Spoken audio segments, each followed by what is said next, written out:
Hey guys, this is Sarah. My first discussion question is in regards to trainings to help navigate social emotional connections for teachers.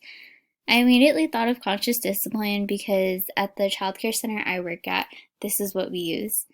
And I compiled a short list of resources that they have on their website that is in accordance to COVID-19 or distance learning.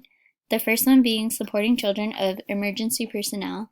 And I'd just like to add that this goes for essential workers as well, because these parents are often gone for long periods of time due to COVID exposure, leaving the children with a grandparent or neighbor that may not be familiar with the technology used for distance learning. The next one is COVID-19 stress, how uncertainty affects our brain. This one's great because it gives you an inside look at what stress does to the brain scientifically, and it really helps you as a teacher understand how children react differently. The next one is connecting with your student through I love you rituals. This is usually done face-to-face with a lot of eye contact, so this is just great to see how they made it virtual. The next one is a visual morning schedule. So as you would do in the classroom, you would do virtually, showing your students visually what you're doing that day. The next one is pre-K virtual lesson example. This is a great template or guide for teachers who have never experienced distance learning, which is almost everybody, but it just gives the teacher the tools to navigate that. The next one is focusing on the positive while sheltering in place. I know even for teachers, it's hard to focus on the positive when you yourself are dealing with stress of the pandemic. So this is just a way to shed some positive light that you can express to the children. And the last one is answering children's difficult questions. And some questions you yourself may have the answers for, and this is just a great way to address those questions and answer it as best as possible.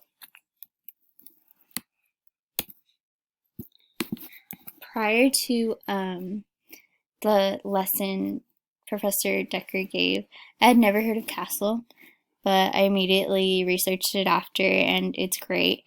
I think it's a good counterpart to conscious discipline. I think conscious discipline is more geared towards early education like preschool, and CASEL is more towards elementary age. And I compiled the list here too. The first one being Social Emotional Learning Exchange Virtual Summit for teachers to just talk about COVID and what they're doing distance learning wise. They have the weekly webinars.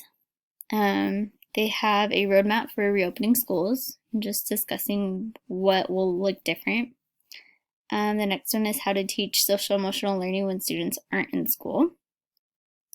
And COVID-19 Education Coalition, Learning Keeps Going. And I love that title because life keeps going. Even in college, we switched to virtual, and education is just so important to keep at the forefront.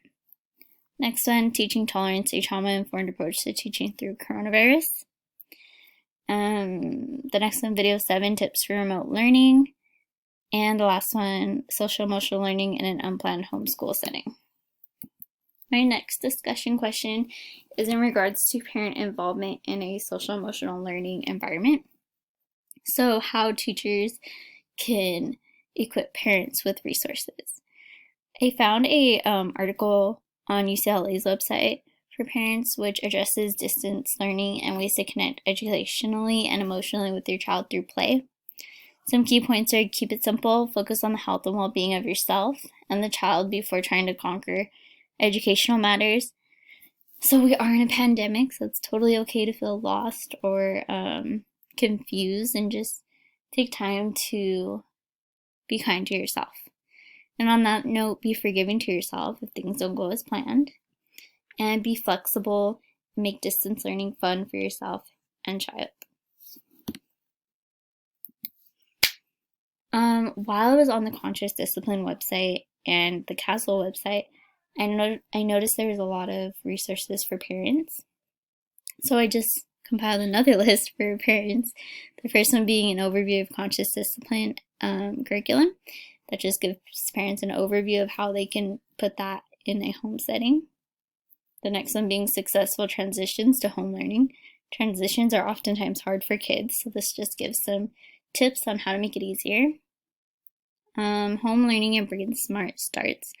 So that one's basically waking up in the morning, ready to take on the day and learn educationally and social emotionally. And then Castle had some great resources as well. The first one, Jennifer Miller, Confident Parents, Confident Kids blog. And that one just really empowers the parent in order for them to take on this new responsibility of teaching, being a part of their teacher's education. The next one, Building Positive Conditions for Learning at Home, Strategies and Resources for Parents and Caregivers. And the last one, I just threw that one into Caring for Preschoolers at Home because there's oftentimes younger kids as well as elementary age kids all in one home environment. And then lastly, our references. Thank you guys so much for listening and watching.